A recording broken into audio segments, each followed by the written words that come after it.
네, 마지막 소식도 살펴보겠습니다.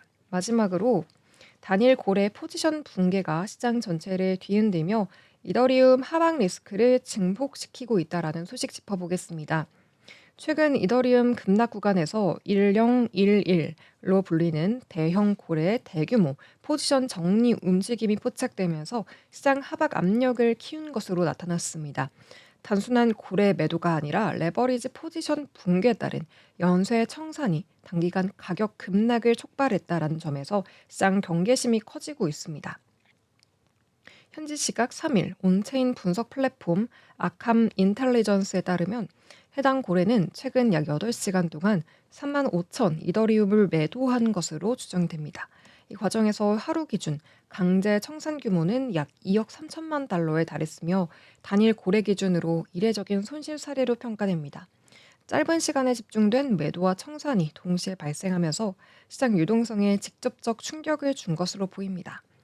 특히 이번 매도는 지난 1월 26일부터 27일 사이에 구축된 대규모 포지션 사실상의 전량 정리 과정으로 해석이 되는데요.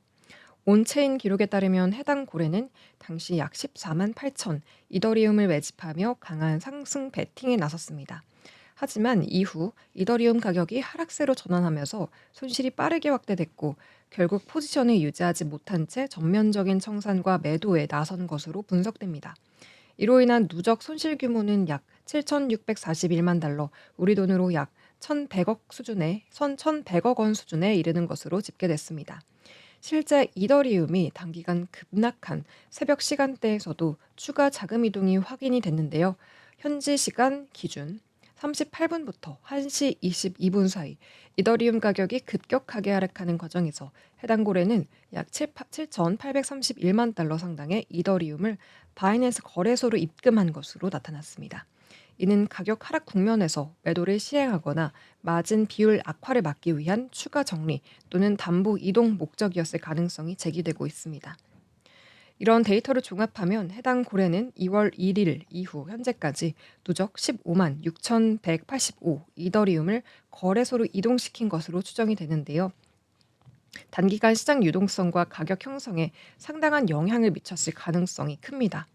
시장에서는 이번 사례를 단순한 고래 차익 실현이나 전략적인 매도가 아닌 레버리지 포지션 확대 이후 급격한 가격 변동에 따른 전형적인 연쇄 청산으로 보고 있습니다.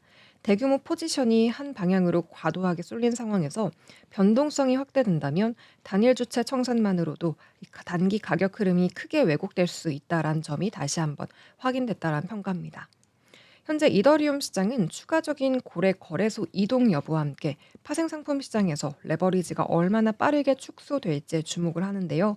단기적으로는 변동성 확대 국면이 이어질 가능성 크다라는 신중한 시각이 우세하면서 뚜렷한 방향성보다 불안정한 가격 움직임이 계속될 수 있다라는 전망이 나오고 있습니다. 소소 밸류에 따르면 4일 한국 시간 오전 기준 이더리움 가격은 2,270달러로 24시간 전보다 약 3.7% 하락한 수준에서 거래가 되고 있는데요. 대형 고래의 포지션 붕괴가 남긴 여파가 아직 시장에 완전히 흡수가 되지 않은 만큼 투자자들은 단기 반등 기대보다 리스크 관리와 변동성 대응에 더 주의를 기울여야 할 시점이다라는 분석이 나오고 있습니다.